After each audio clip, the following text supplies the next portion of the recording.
todo mundo. Só vamos... Acho que sentado não vai atrapalhar. A gente está em transmissão também, né, gente?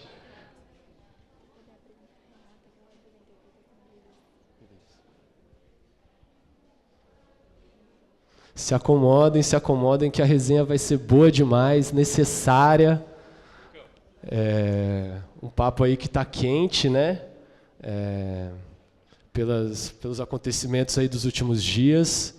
Gente, então vamos dar início. A Renata está aqui fazendo a interpretação em Libras, pela acessibilidade. Esperar a galera chegar, se acomodar.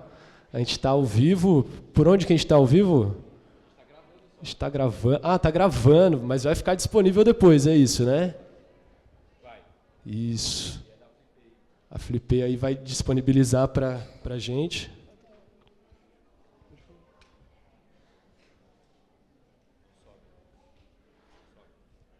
Todo mundo acomodado. Os últimos ajustes técnicos. Ainda tem espaço aqui na frente, gente. Qualquer coisa a gente vem um pouquinho para trás também, para caber todo mundo.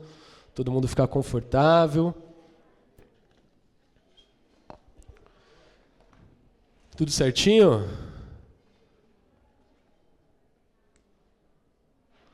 Bom, gente, então o nosso convidado mais que especial aqui, queria pedir uma salva de palmas para o Chavoso. Chega mais.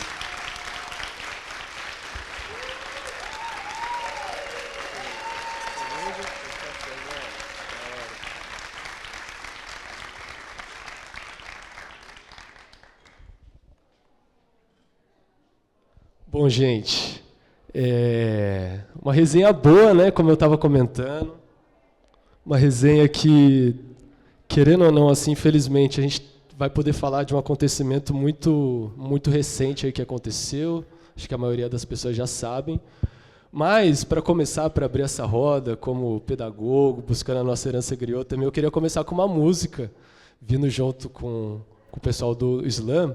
Eu vou precisar da ajuda de vocês para cantar o refrão, beleza? Eu vou falar assim: ele não prendia, vocês vão responder, só batia. Ele não prendia, só batia.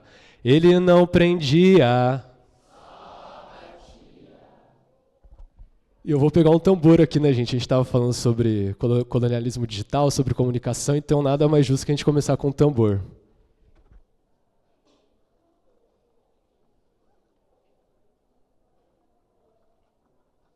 Essa música que eu vou cantar é uma música da década de 50, mais ou menos.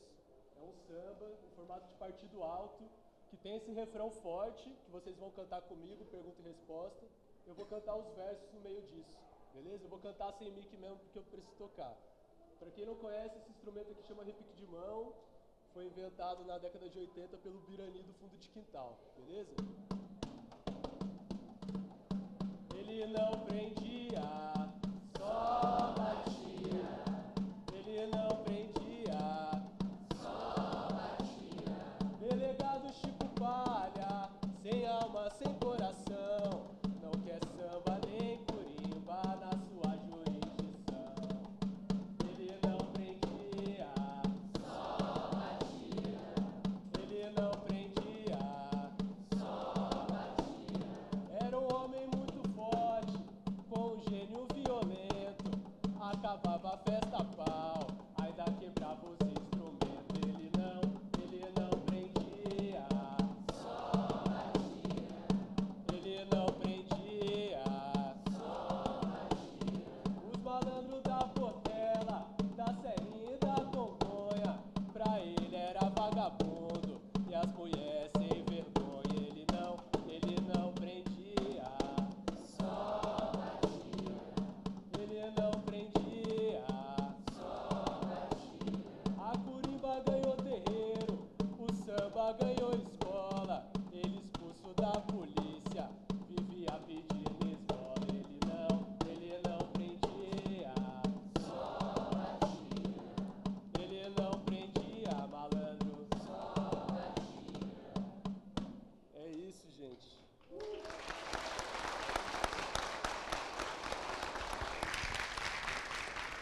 Para a gente conversar sobre criminalização de manifestações culturais periféricas, acho muito importante a gente começar pensando nas manifestações ancestrais do nosso próprio território, né?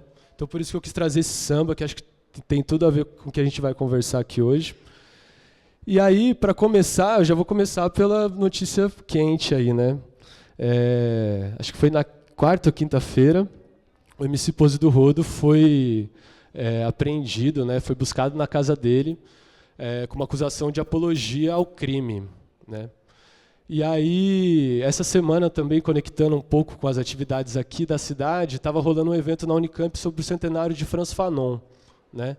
Um pensador que vai questionar muito a colonialidade aí, né? A formação das mentes do colonizador e do colonizado. E aí, para começar, já vou começar com o pé no peito, beleza?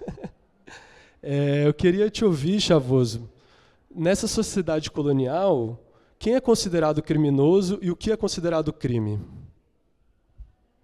Bom, primeiramente, boa tarde. Boa tarde, gente, que é isso? Boa tarde, gente! Poxa. Porra. Bom, quero agradecer, né, ao pessoal da Flipei por estar organizando aqui o evento, a mesa, me convidar para estar aqui, é uma satisfação. Começo me apresentando um pouquinho também, né, bem rapidamente, né, para quem não me conhece, meu nome é Thiago Torres, mais conhecido como Chavoso da USP. Aproveitando que a gente tem a parceria aqui fazendo a tradução em Libras, meu sinal é esse, né, o T e as tatuagens. E, bom, sou formado em Ciências Sociais pela USP, a Universidade de São Paulo.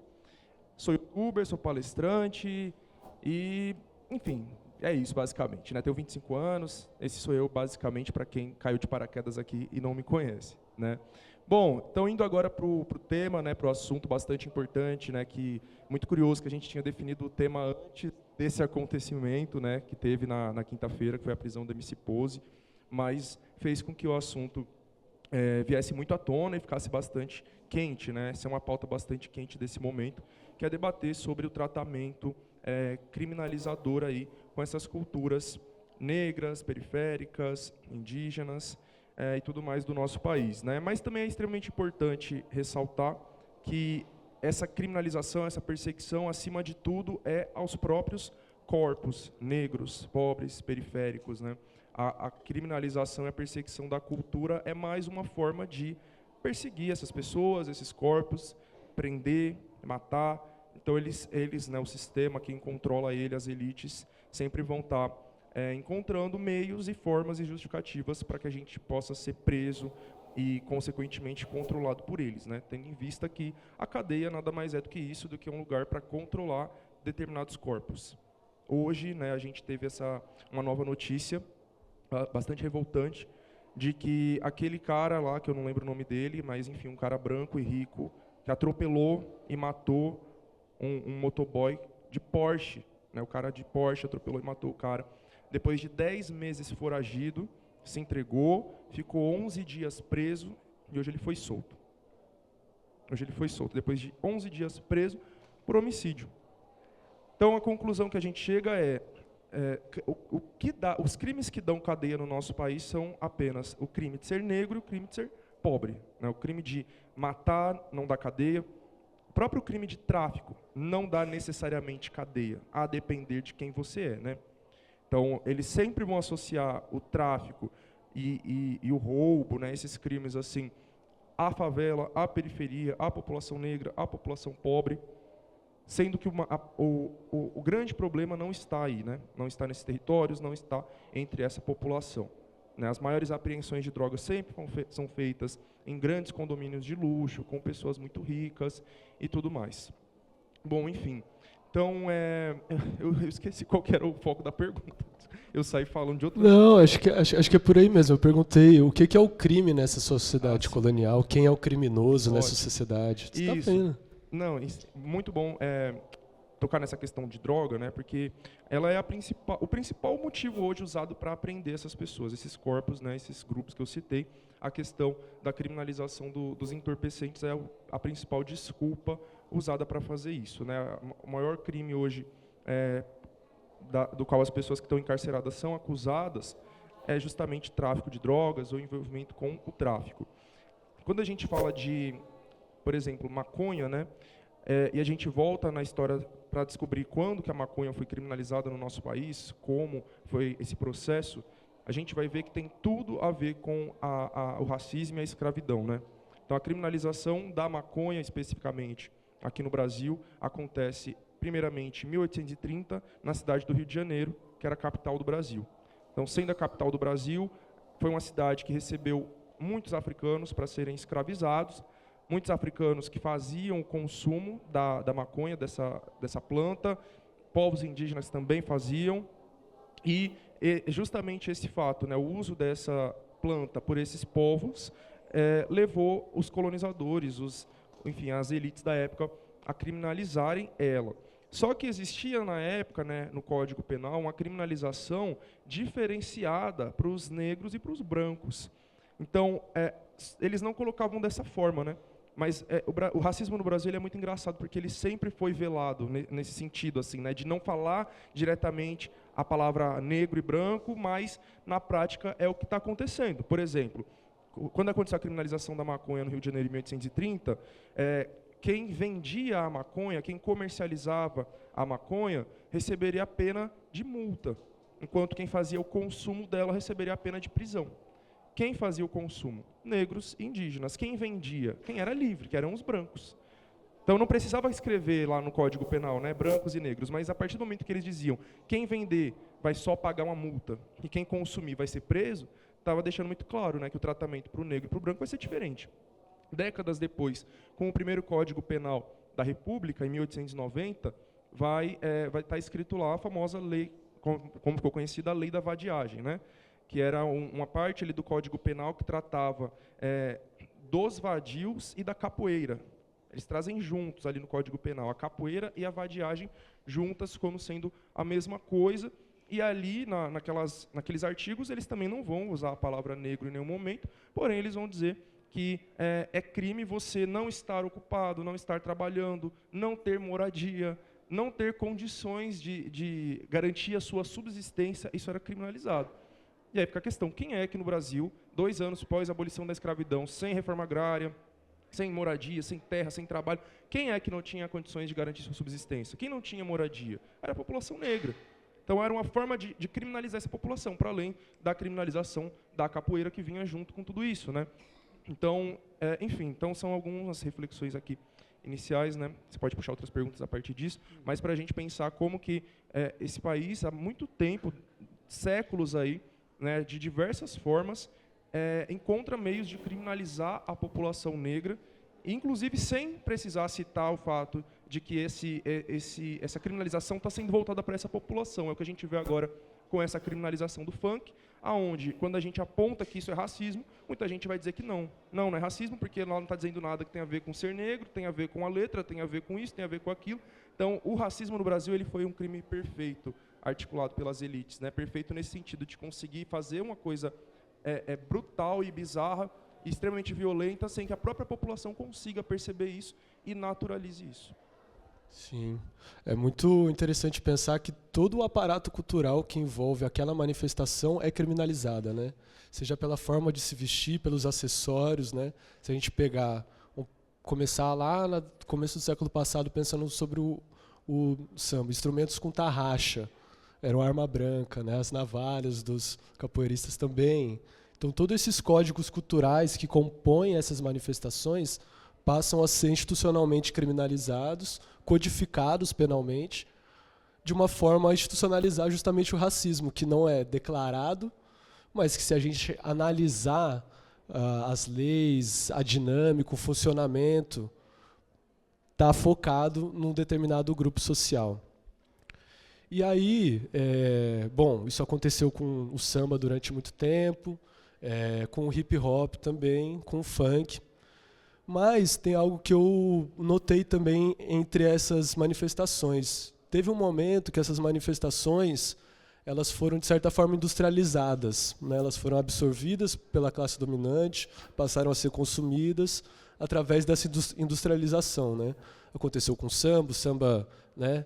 Foi para escolas de samba, carnaval passou a ser transmitido, os rappers começaram a ser convidados para ir para televisão, e recentemente, na última eleição para o governador, tiveram algumas gravadoras, né, que acabaram fechando com o Tarcísio. com Ricardo Nunes para a prefeitura.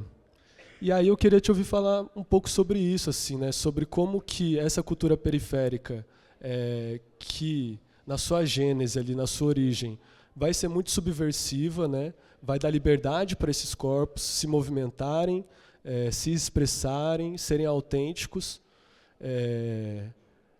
Isso acaba se tornando uma indústria da moda, da música, de eventos, né? E como que esses grupos que dominam essa indústria acabam se relacionando com grupos que, na verdade, não reconhecem seu valor e muitas vezes querem destruir. Então, eu queria ouvir um pouquinho você sobre isso. Esse é um movimento que as elites sempre fizeram, né? As classes dominantes de qualquer lugar do mundo, eles sempre tiveram um movimento de, quando os grupos oprimidos, marginalizados, né, as classes dominadas, elas produzem uma cultura que vai contra essa cultura dominante, ou que não está sob controle da classe dominante, a primeira reação das elites é reprimir aquilo, é tentar destruir aquilo. Porque os grupos que são oprimidos, que são dominados, eles têm que ser absolutamente dominados, e essa dominação acontece principalmente nesse nível cultural e ideológico, né?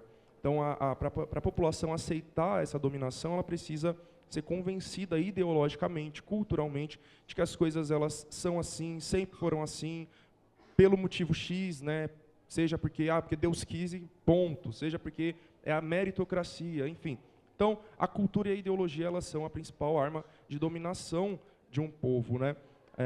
Claro, junto com a própria dominação, como que eu posso dizer, através da violência e tudo mais, né? O controle das polícias, essas questões. Mas eu quero dizer, quando esses povos começam a criar essas culturas aí, ou mantêm, né? No caso da colonização aqui do Brasil, a gente já tinha povos aqui com as suas culturas. A questão é que os dominadores, os colonizadores, não queriam que essas culturas sobrevivessem. Então, eles vão tentar reprimir, destruir, abafar aquilo.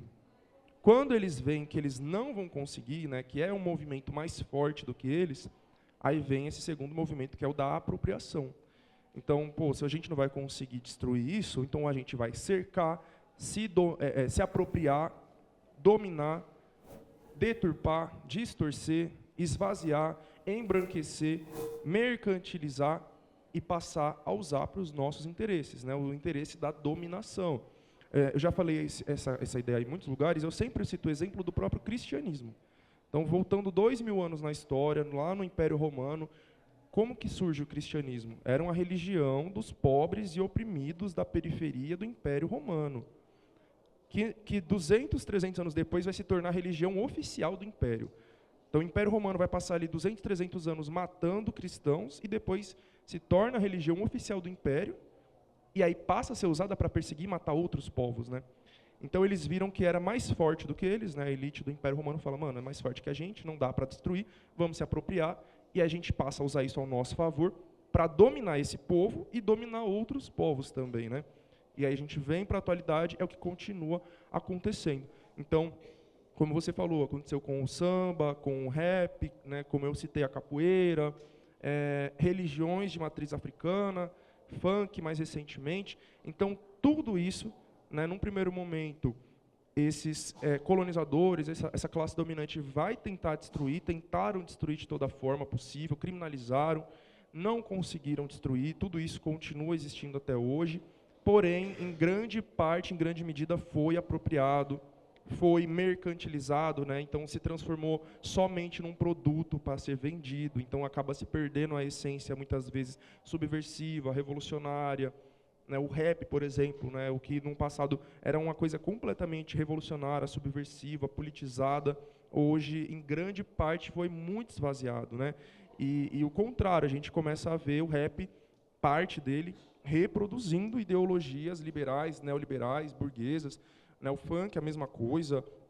Então, mas também é importante deixar claro que existe... Está meio falhando, eu acho, né? É importante deixar claro que existe... Deixa eu usar isso. É importante deixar claro que existe aquela parte que se vendeu, que se corrompeu ou que foi apropriado, mas existe aquela parte que não foi ainda, tá ligado? Que continua com a sua essência, com as suas origens, né? Por exemplo, voltando aqui para a questão do funk especificamente, né, já que você citou a questão das gravadoras, né, a GR6, que fechou com o Ricardo Nunes, a Love Funk, que estava lá junto com o Pablo Marçal.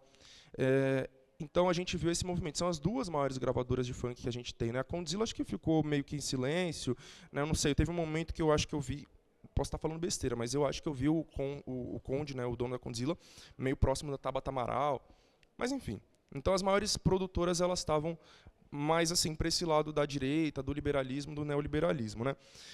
E aí, quando vocês vão ver o funk que essas gravadoras produzem, o que toca na grande mídia, o que toca na balada, o que toca na festa de faculdade, é completamente diferente do que toca na favela. Então, quando você está num baile na favela de raiz mesmo, nada do que toca nesses espaços toca dentro do baile da favela, tá ligado? São funks absolutamente diferentes. Inclusive, os funkeiros que fazem mais sucesso para fora da favela são brancos. Os que fazem mais sucesso para dentro da favela continuam sendo negros. Então existe isso. Eu acho importante pontuar, porque tem muitas pessoas que querem jogar o funk no lixo completamente, falar, não, hoje em dia tudo é uma porcaria, isso, aquilo, se vendeu, se corrompeu, é neoliberal. Não necessariamente. Ainda tem muita coisa aí resistindo que não seguiu por essa lógica. Mas, enfim, então, né, para fechar essa ideia, é isso. Então, eles tentam, né, destruir, não conseguindo, eles vão tentar se apropriar e usar aquilo para os interesses deles, né? Infelizmente, isso tem acontecido bastante com o funk, né? Inclusive, nesse momento, a gente vê que o funk é extremamente aclamado em muitos lugares do Brasil e do mundo, né? A Beyoncé usando batida de funk na música dela. Essa semana eu vi um post mostrando que tem uma música do MC Livinho que está viralizado, acho que na Turquia. E aqui no Brasil está acontecendo isso, né? Mas a gente pode ver isso, não precisa nem ir tão longe para ver essa discrepância, né? Eu sempre tive essa reflexão na minha cabeça o tempo em que eu estudei na USP. Né, quem for da capital, principalmente ali da região da Zona Oeste, né, talvez saiba que do lado da cidade universitária da USP tem uma favela. São Remo. O muro da USP é uma favela, que é justamente quem construiu a USP. Né? Então a galera que veio para São Paulo para construir a Universidade de São Paulo, a cidade universitária ali nos anos 30, ergueu essa favela ali do lado para morar ali. Hoje uma boa parte dos funcionários da USP, né, faxineiras, seguranças, etc., mora ali na São Remo. E aí, quando eu estava numa festa ali dentro da USP, né, essas festas universitárias, eu sempre ficava pensando, porra, se eu tivesse 200, 300, 400 metros para lá, né, sei lá, 1 quilômetro, porque a cidade universitária é muito grande, não sei a distância exata até a São Remo, por exemplo, da Fefeleste, mas se eu tivesse aqui do lado, eu não poderia estar curtindo o som como eu estou curtindo aqui. Porque o mesmo, entre aspas, funk, né, que está tocando aqui, está tocando lá, mas aqui a polícia militar passa, a guarda universitária passa, olha e tchau. Lá não é assim, tá ligado? Então, é muito evidente essa desigualdade. A gente está em dois lugares colados. Né? Aqui dentro da cidade universitária, pode o funk comer solto. A polícia vê, sabe e não vai fazer nada. E também é proibido. Teoricamente, não poderia estar tendo festa ali dentro. Ali do lado já não vai ser assim, né? E ainda tem aquela outra questão, né? As pessoas que estão ali dentro da USP ou das universidades, né, ouvindo esse funk, elas amam o funk, mas elas odeiam o funkeiro, elas odeiam o favelado, elas odeiam de onde aquilo veio, né? Por isso que acontece também esse movimento da apropriação, porque eles querem destruir mesmo as pessoas que estão produzindo essa cultura, mas eles querem continuar com a cultura, continuar para eles agora produzindo, eles lucrando, né? Tem até uma letra que fala assim, eu não lembro agora de qual música que é som de preto de favelado, mas quando toca, o branco lucra e nós que sai algemado. Então é isso que acontece hoje em dia com o funk, com o rap, com o trap, né? E a questão do pose deixa isso aí evidente, né? O branco lucra com a produção, com a comercialização, e é o MC preto que vai sair algemado daquele jeito absurdo. Sim. Som. Bom, e uma terceira questão que eu queria trazer também, que foi uma questão que eu vi esses dias. Bom, antes de colocar ela, queria também deixar um comentário assim para a gente pensar sobre a familiaridade dessa criminalização e dessas culturas afrodiaspóricas no Atlântico, né? Então, desde os Estados Unidos, o funk, a gente tem uma origem lá, o rap também, a gente pode pensar em outros gêneros que na sua origem foram marginalizados, né? Foram industrializados. E aí, para chegar nessa pergunta, eu queria saber a sua opinião sobre. Eu já ouvi pessoas falando que esses espaços do funk, do samba, do rap, do hip hop, são espaços de formação política, sim, né? E tem outras pessoas que falam que não, que é um espaço de lazer, que é um espaço de distração. Com certeza, independente, né, dessas duas posições, é um espaço de libertação dos corpos, de autoafirmação, de empoderamento, de construção de comunidade e identificação, né, através da dança, através da roupa, através do modo de se falar, de todo esse conjunto cultural. Mas a minha pergunta para você, Chavoso, é se você acha que esses espaços são sim espaços de formação política e devem ser entendidos dessa forma, ou se não, são espaços de lazer para a gente relaxar, para a gente pensar outras coisas, enfim. Queria saber de você. Eu acho que primeiro que não são coisas opostas, né? O lazer e a politização não são coisas opostas, né? No meio LGBT é muito falado, fervo também é luta. Principalmente porque muitas pessoas tentam descredibilizar muito a parada do orgulho LGBT, né? É só uma festa, que vai ter, inclusive, agora no mês de junho.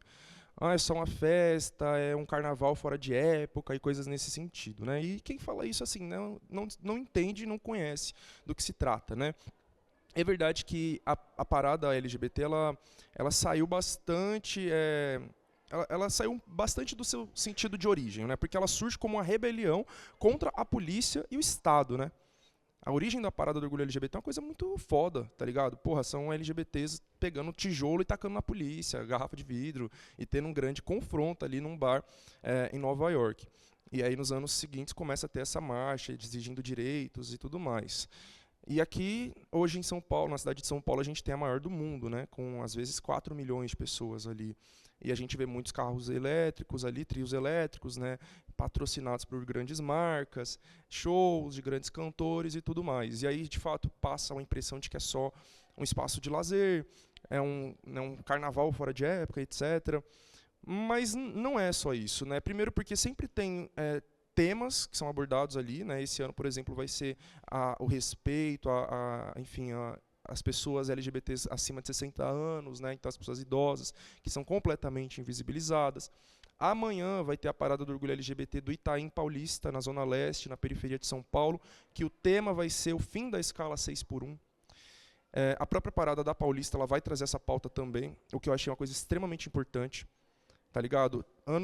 Acho que foi ano retrasado, ano passado, eu tive uma polêmica assim naquele hospício a céu aberto chamado Twitter, que eu falei, né, que eu achava bem hipócrita, né, o Burger King, a Vivo estarem ali financiando, patrocinando a parada LGBT, né, porque nessas empresas é onde mais tem LGBTs trabalhando, que são as empresas de telemarketing, de fast food, tá ligado? Eu levantei essa pauta porque teve um acontecimento de um funcionário do Burger King que ele não podia ir no banheiro, ele urinou na própria roupa, né? E aí ele filmou e expôs isso. Tive que fazer na roupa porque não deixam eu ir no banheiro. E pode ser um LGBT ali naquela posição, tá ligado? E aí essa mesma empresa tá lá financiando, patrocinando a parada como se ela se importasse com essas pessoas. Então trazer a pauta do fim da escala 6x1 para a parada é muito importante por conta disso, né? Porque grande parte, eu diria até a maior parte dos LGBTs do nosso país, que são pobres, estão nesses trabalhos informais ou precários, na escala 6x1 ou 10x1, ou enfim, né? Então é muito importante que seja levantado. Então você vê, ao mesmo tempo que está tendo essa festa, essa comemoração, essa libertação para corpos marginalizados, oprimidos, excluídos diariamente, está se levantando pautas políticas, estão se exigindo direitos. Né? Ano passado se pautou as eleições, né? Vote com consciência, alguma coisa assim, né? O título, mas enfim, né? Então não são coisas excludentes, elas podem e devem caminhar juntas. Né? Eu puxei para esse lado da pauta LGBT, mas voltando para a pauta negra, que também não está oposta à pauta LGBT, né? Inclusive, recentemente, teve um dia, que eu esqueci qual foi o dia agora, dia de combate à homofobia, alguma coisa assim, né? Aí os times de futebol sempre postam imagens falando sobre isso, né? Aí o Corinthians postou lá, e aí tava uma bandeira, a nova bandeira LGBT, né? Que tem, além do arco-íris, tem umas cores marrom, preto, branco, né? Que é para incluir a luta antirracista. Então, a luta antirracista junto com a luta anti-LGBTfobia. E hoje, né, perante a lei e a justiça brasileira, os crimes de LGBTfobia e racismo estão equiparados. Claro que são coisas diferentes, né, mas na lei hoje está equiparado. Então, são coisas que andam juntas. Né? Então, dá para a gente fazer todo esse paralelo e debater essas coisas ao mesmo tempo. Mas pensando, né, de volta aqui na questão do funk, do rap, ou da roda de samba, do slam, da batalha de rima, ao mesmo tempo, é um espaço de lazer e é um espaço de politização. Alguns mais e outros menos. Né? Eu acho que um baile funk assim, não necessariamente é um espaço de politização. Né? Porém, é um espaço também político. Tudo é político. Né? E eu sempre tenho essa brisa. A gente que tem um olhar mais apurado para as coisas, né? Ainda mais eu sendo um sociólogo, cientista social, né? Eu sempre tenho um olhar muito apurado assim, para todos os espaços em que eu estou. Tá ligado? Nada passa batido por mim. Eu sempre estou assim, problematizando tudo. Então, às vezes eu estou num ambiente de um baile funk, vendo um monte de jovens. Né? Aqui nos bailes em São Paulo, curiosamente, a maioria das pessoas que frequentam são homens. Né? Então, uma maioria de homens negros que trabalham em empregos informais, precários. Né? Então, a gente vai ter motoboy, a gente vai ter, enfim, todo tipo de trabalhador nesses espaços ali, tá ligado? E essas pessoas sorrindo, dançando, curtindo, com seus amigos, com desconhecidos, tá ligado? E isso é político também, né? São corpos ali que são diariamente oprimidos, marginalizados, violentados, que perante o sistema não deveriam ter lazer, não deveriam ter motivos para sorrir, só para chorar e para sofrer, né? Porque para esse sistema o nosso papel aqui, tá ligado? Para o homem negro, na verdade, não era nem para estar aqui. Quando a gente olha, por exemplo, aquele famoso quadro A Redenção de Cã, do final do século XIX, que retrata o projeto de embranquecimento da população brasileira, né, que foi um projeto do Estado brasileiro, quem são os personagens daquele quadro? Uma mulher preta, uma mulher parda, um homem branco e uma criança branca. Então, qual é a figura que não aparece aqui? Para além dos indígenas, né, que o projeto de extermínio era... Enfim, já existia há muito tempo. Qual é a figura que não aparece? Do homem negro. Né? Então, onde que está o homem negro naquele momento? Está sendo preso, está sendo morto. Né? Então, o projeto de Brasil, né, para essa população, homens negros, é a morte ou é o cárcere. Ponto. Não tem nada além disso. Nem o trabalho. O trabalho vão trazer os imigrantes europeus para trabalhar. E as mulheres negras vão ficar com os trabalhos domésticos, limpeza, cuidado. É isso, né? Então, ter esses corpos ali também existindo, vivendo, curtindo, tá ligado? Isso é muito importante. Isso é político também. E é por isso que vai ser um espaço tão perseguido, criminalizado, oprimido, né, pelo Estado, o baile funk. Então, tem tudo a ver com isso, né? É por isso que vai ser tratado dessa forma criminalizadora, enfim, com repressão, com polícia e tudo mais. Enfim, agora outros ambientes são extremamente politizadores, né? Essa questão que eu falei dos slams e batalhas de rima, principalmente, você é louco, tem um potencial imenso nisso, imenso, muito mais do que qualquer outra coisa. Gente, assim, todo respeito, né? Mas partidos, movimentos de esquerda que, vamos fazer um clube do livro para a gente ir toda semana ir lá no centro da cidade ler um capítulo do livro X. Quem que vai nesse tipo de coisa? Nem eu vou, tá ligado, mano?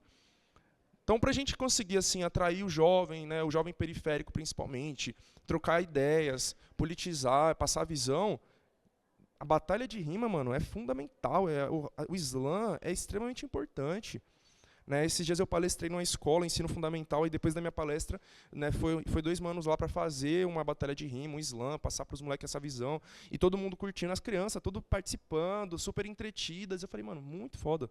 Muito bom, é assim mesmo, tá ligado? É através disso que a gente vai conseguir passar essa visão.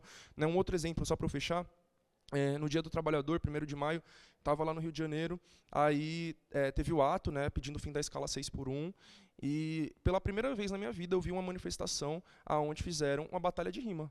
Então eles chamaram vários pessoais assim que colam em batalha e tudo mais, e eles ficaram lá fazendo uma batalha com esses temas, né? Então, tipo, o tema da batalha agora é o patrão contra o funcionário, tá ligado? Então, mano, foi muito da hora, uma experiência muito interessante. E aí eu parei para pensar, tipo, mano, isso tem um potencial de atrair pessoas, jovens, periféricos, para esses atos. Né? Enquanto eu estava admirando, chegou uma mina lá de um partido, veio trocar ideia comigo. Aí ela, o que você está achando aqui do ato? Eu estou achando muito nada a ver, parecendo uma festa, uma comemoração. Né? O pessoal vem para ficar dando risada e não sei o quê. Eu falei, mano, o que você queria? Esses atos chato pra caralho da esquerda que ninguém cola? Sabe? Porque, mano, os atos, assim, as manifestações que a esquerda puxa é uma chatice do caralho, sabe? É sair pra porta de não sei o que ali, pra levantar um cartaz e ficar falando em cima do carro de som, sabe? Pregando pra convertido, falando mais do mesmo, andando em círculos. Não vai mudar nada, não vai atrair ninguém pra além de quem já tá dentro dessa bolha. Agora, quando você faz, por exemplo, isso, um slam, anuncia, vai ter um slam, toda a galera que gosta de slam vai colar pra lá. É isso, então você já vai arrastar uma galera, porque tem que ter um motivo pra galera sair das suas periferias, das suas quebradas e ir até o centro da cidade pra participar daquele bagulho. Se for só para ficar falando blá blá blá e ficar parado ali como se fosse um grande piquenique ou andando para lá e para cá, ninguém vai. Ninguém vai gastar 2 horas, pagar a condução para chegar lá e não ter nada de interessante. Tá ligado? Então tem que ter alguma coisa que atraia essa população. Quais são os dois atos, as duas manifestações assim mais à esquerda que atraem público, né? Pelo menos em São Paulo? É justamente a Parada do Orgulho LGBT, que é também uma manifestação, e a Marcha da Maconha. E a Marcha da Maconha, ela atrai o pessoal da quebrada, mano. É o único ato promovido pela esquerda que você mais vai ver pessoas negras e de periferia.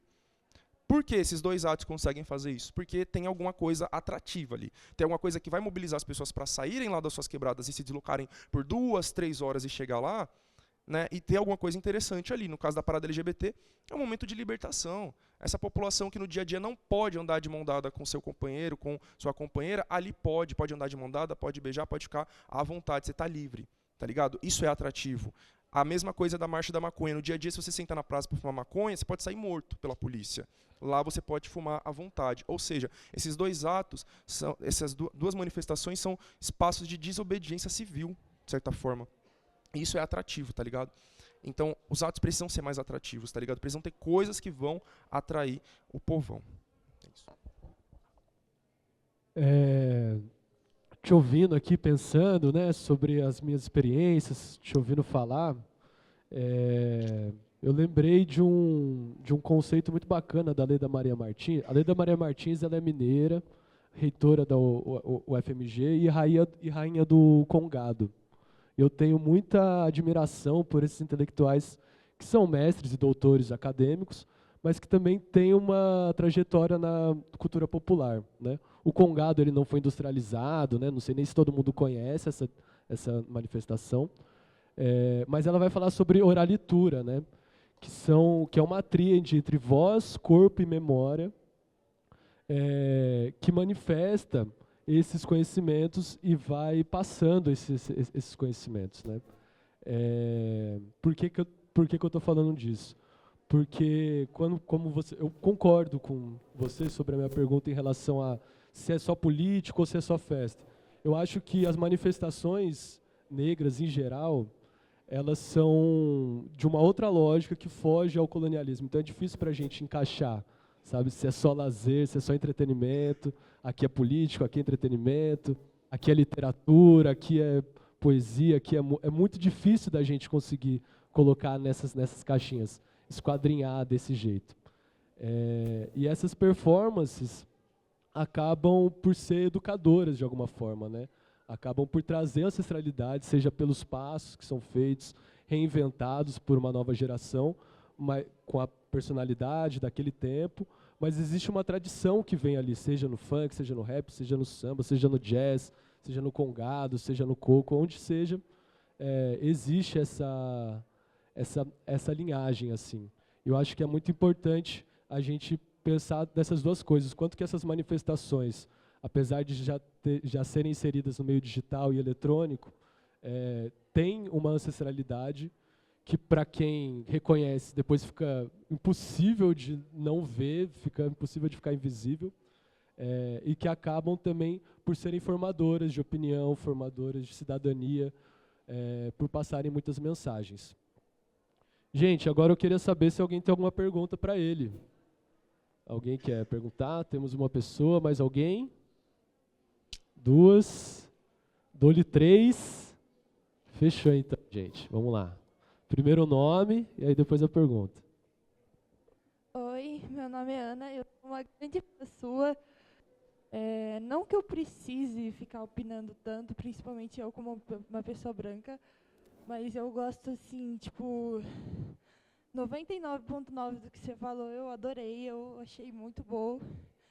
Na verdade, eu vou falar uma coisa um pouco mais no meu lugar de fala, que eu tenho, um pouco fora do contexto, que você falou que eu sou uma pessoa com autismo, que você falou que o Twitter, na verdade, é um hospício, não sei o quê, dando a remeter que são pessoas com algum transtorno, e eu não gostei muito dessa sua colocação, porque eu acho que pessoas com transtorno, na verdade, são muito melhores do que quem está no Twitter. Eu sou uma prova viva disso. Eu sou uma pessoa capaz, eu sou uma escritora. Inclusive, compre meu livro de ficção, se chama Lisbela e Julieta, está disponível na Amazon. Eu sou influenciadora digital, eu sou, inclusive, analista de discurso em relação às pessoas com deficiência e pessoas com transtornos mentais. E é só esse apontamento mesmo que eu queria te passar. Na verdade, o hospício, eu costumo falar que não é um lugar de loucos, é um lugar que se fazem loucos, porque muitas pessoas com transtornos mentais, muitas vezes, poderiam ter uma vida lá, ter uma família, ter uma coisa independente, ter uma felicidade, mas, na verdade, elas eram totalmente maltratadas nesse hospício, se pá, ainda são, até hoje, né? Mas, graças à nossa luta, a gente está tendo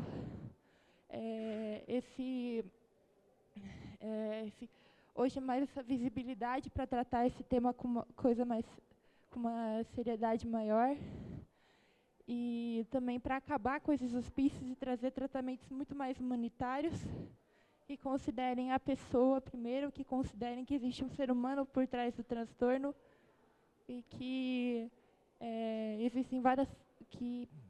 enfim, eu acho que é isso. Obrigada. Assim como os negros, como os indígenas, a gente também está na luta. Obrigado, gente. Ana?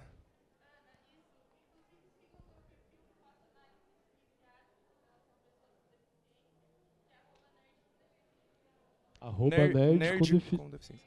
Tá bom. Ana, eu quero agradecer muito, né, por essa aula, por tudo que você falou, e pedir desculpas, sinceramente, né, por ter usado essa expressão infeliz. E é isso, né, eu prometo mudar e agradeço bastante aí pelo toque. Tamo junto.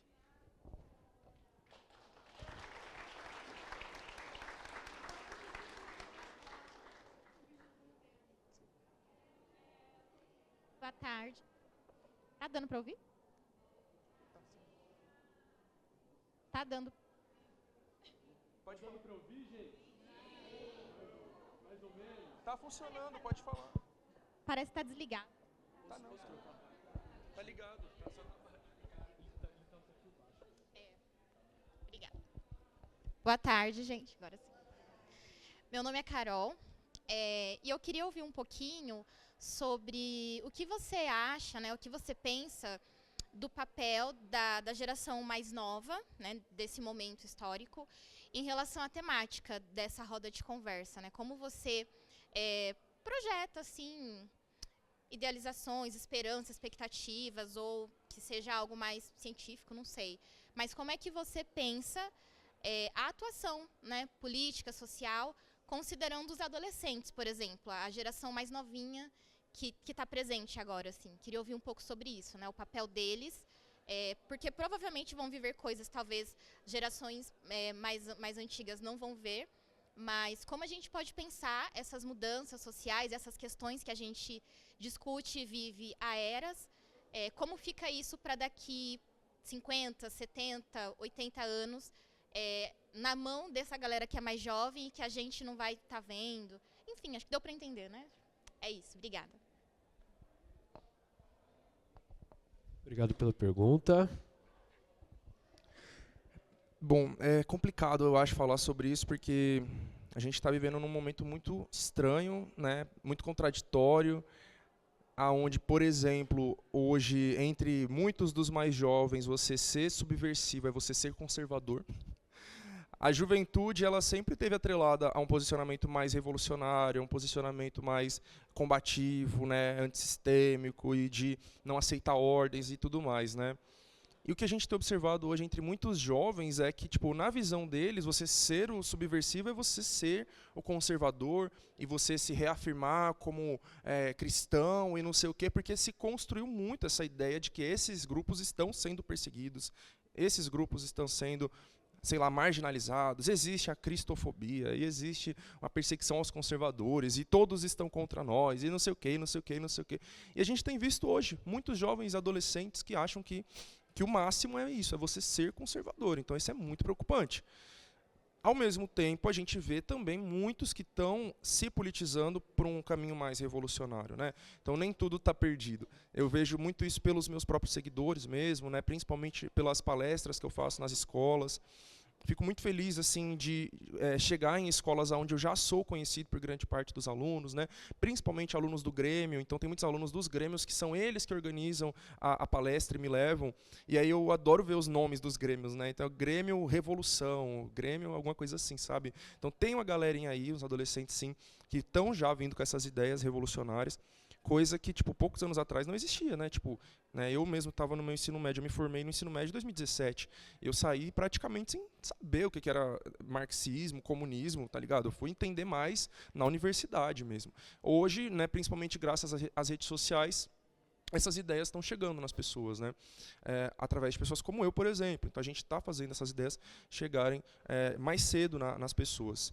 Então a gente está vivendo um grande acirramento de uma guerra ideológica que já vem de muito tempo, né?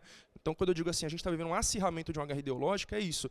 Acho que nunca antes a gente teve tantos jovens politizados para ambos os lados, né? Então, ao mesmo tempo, para esse lado mais revolucionário, porque está tendo contato com essas ideias, mas também politizados pela direita e pelo conservadorismo. E muito mais do que para o nosso lado, viu? Então, hoje a gente tem muito mais jovens politizados pela direita e conservadores do que politizados para um lado minimamente progressista, não preciso nem falar revolucionário. E isso é muito preocupante, muito preocupante. Ao mesmo tempo, a gente tem ainda uma grande massa de jovens e adolescentes completamente alheios ao debate político, que são a maioria da população em geral, eu diria, independente da faixa etária, continua bastante alheia ao debate político. E eu tenho observado ao longo dessa semana, né, pensado, refletido, que talvez essas pessoas, pelo menos as que estão aí no meio do movimento funk, elas vão ser forçadas a se politizar. Elas vão ter que começar a lutar na marra, pela dor. Vendo, por exemplo, MC Pose sendo preso. Vendo o projeto de lei anti-Oruan sendo aprovado. E talvez o próprio Oruan sendo preso também. Ele chegou a ser em fevereiro, se eu não me engano, mas no mesmo dia foi solto, foi só um show midiático, né? Mas pode voltar. Tá ligado? Então eu acho que através desses acontecimentos as pessoas estão sendo forçadas a se politizar. Um outro exemplo disso tem a ver com o desgraçado do Rubinho Nunes, que, glória a Deus, aleluia, foi cassado, né? Pode ser que ele pode ainda recorrer dessa decisão, mas até o momento, na primeira instância, ele perdeu o mandato dele e está inelegível por 8 anos. Por que eu cito Rubinho Nunes? Ele é outro personagem central nesse processo de criminalização do funk, das culturas periféricas, pelo menos aqui em São Paulo, nesses últimos anos. Né? Então, contextualizando, caso alguém não saiba, Rubinho Nunes é um vereador, ou era um vereador da cidade de São Paulo, pelo União Brasil, um partido de extrema-direita, além de ser um ex-membro do MBL, um grupo também fascista de extrema-direita. E aí o Rubinho Nunes, alguns anos atrás, ele se declara como o cara que vai acabar com os bailes funk em São Paulo. Então, fugindo completamente das competências dele como vereador, ele começa a levar a polícia militar e fiscais da prefeitura em lugares que acontecem bailes funk e simplesmente fazer uma grande repressão a todo o comércio local. Então ele vai em adegas, em bares, em lounges, em tabacarias, e começa a mandar fechar esses estabelecimentos. Não só manda fechar, como leva tudo de dentro. Então leva mercadoria, bebidas e tudo mais, leva mesa, cadeira, televisão, ou seja, começa a roubar coisas das pessoas, desses estabelecimentos, e leva sabe Deus para onde. Isso aconteceu muito, por exemplo, no Heliópolis, mas não só. E aí, em São Paulo, né, tem subprefeituras, né, é uma cidade muito grande, tem subprefeituras em cada região. Então, as coisas apreendidas pelos fiscais da prefeitura no Heliópolis deveriam ser levadas para a subprefeitura do Ipiranga. As pessoas chegavam lá e as coisas não estavam lá. Eles descobriam que tinha sido levado para a subprefeitura da Lapa, que é muito longe do Ipiranga, não tem nada a ver. Por que isso foi parar lá, sabe? Enfim, então, é um exemplo. Ontem mesmo, quando saiu a notícia de que ele foi cassado e tornado inelegível, o amigo de um amigo meu falou que o Rubinho Nunes entrou na casa dele, o Rubinho junto com os fiscais da prefeitura, a polícia, não sei o quê, entrou na casa dele, levou notebook, levou celular, levou televisão, levou um monte de coisa dele, né, porque ele é dono de uma tabacaria ali na Brasilândia. E é isso, até hoje ele não sabe onde isso foi parar. Enfim, então o que eu quero dizer, né? Essas pessoas elas estão sendo forçadas a se politizar pela dor.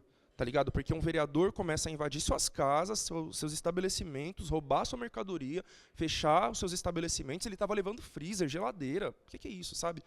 Enfim, tudo isso com a desculpa de que estava combatendo os bailes funk. E hoje o Rubinho Nunes ele conquistou um ódio muito grande dessa parcela da população de São Paulo, que são os frequentadores de bailes funk. Não é à toa que ontem estava todo mundo comemorando, páginas de baile funk, tudo postando lá, comemorando que ele perdeu o mandato e tudo mais. Então, eu observo isso, sabe? Ao mesmo tempo que o cenário ele é um pouco entristecedor, pelo grande conservadorismo e desmobilização, muitas pessoas elas vão ser forçadas a lutar, elas têm que entrar na luta na marra, né? Isso é um exemplo das pessoas que, lamentavelmente, perdem parentes para a violência policial. Mães, principalmente, que são obrigadas da noite para o dia a entrar na luta porque a polícia matou seu filho. Então, a pessoa que nunca teve qualquer envolvimento com a luta política organizada na sua vida, de um dia para o outro, tem que se tornar um militante para lutar por justiça pelo seu filho. E aí ela descobre que não foi só ela que perdeu o filho dela, que a polícia mata mais de 6.000 pessoas no nosso país todos os anos, e ela vai ter que se juntar com outros movimentos de outras mães e cobrar justiça por esses outros jovens. E no meio tempo vai surgir novos casos. Enfim, então dentro do meio funk está acontecendo isso também, né? Quantos que não tiveram que se politizar através do massacre do Paraisópolis, por exemplo, infelizmente. E assim vai, né? Infelizmente também é isso, a gente vai acordando para a vida através da dor. Então eu acho que é o que vai acontecer com muitos, inclusive com MCs, né? Porque essa galera, lamentavelmente, a maioria não se posiciona, não fala, não cobra, mas em alguns momentos como esse, eles têm que falar, têm que se posicionar. Né? A questão do projeto de lei anti-Oruan também, muitos MCs se posicionando. Então, a questão das eleições no ano passado, né? Muitos MCs se posicionando também para dizer que não compactuavam com o apoio da GR6 e da Love Funk àqueles candidatos. Agora está rolando uma CPI na cidade de São Paulo também para investigar os bailes funk. MCs estão sendo convocados para prestar depoimento. Então é isso, a extrema-direita está indo com tudo para cima. A galera que não queria falar de política, que não queria se politizar, vai ter que falar. E também vai ter que cair por terra esse discurso de que o funk, o rap não tem lado político. Quem é que está defendendo o MC Pose nesse momento? Quem é que está ficando contra o projeto de lei anti-Oruan nesse momento? Quem é que está ficando contra a CPI dos pancadões nesse momento? É a direita? Não é. Muito pelo contrário, a direita está apoiando tudo isso. Não é toda a esquerda também que está lutando contra, porém, entre os que estão lutando contra, são todos, sim, de esquerda, né? Se referindo aqui a parlamentares, se referindo a influenciadores. É só o lado da esquerda que está apoiando esses movimentos, esses artistas. Chavoso. Uma salva de palmas aí, né, gente?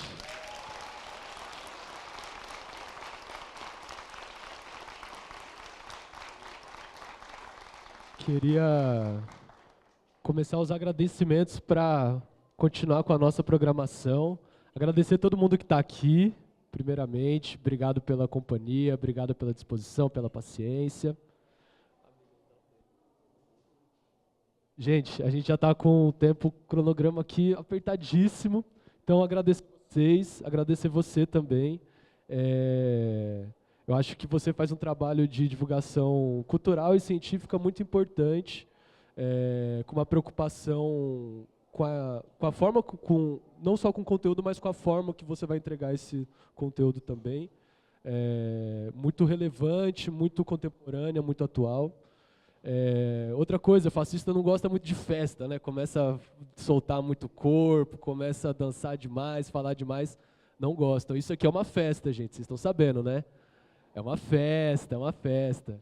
Então, antes de encerrar, né, a gente vai ter, esse momento aqui, a gente vai ter batalha de rima das estação, vai ter Roughneck, convidados especiais. E para encerrar, eu queria saber se a gente consegue vir todo mundo para cá e olhar para lá, para a gente tirar uma foto bonita aqui, ó, com essa bandeirona atrás. Vocês topam? Vem todo mundo para cá para ficar esse momento registrado. Primeira Flipei aqui em Campinas, certo? Quem ficar aqui na frente, peço por favor que fique sentado. E quem vier aqui atrás, pode ficar de pé. Tá. E é isso aí, gente. Flipei, Estaleiro Flipei em Campinas. Todo mundo gostou aqui, gente? Foi boa a conversa? Foi boa a resenha? Foi ótima, né, gente?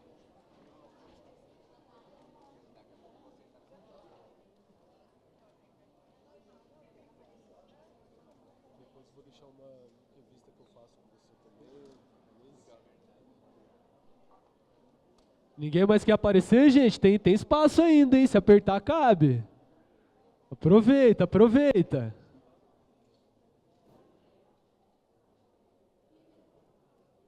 Todo mundo sorrindo, 1, 2, 3 e... Agora vamos fazer uma com o braço pro alto assim também, né, gente? Uhul! Isso aí. Pô, foi meio desanimado isso aí, hein, gente? Pelo amor de Deus.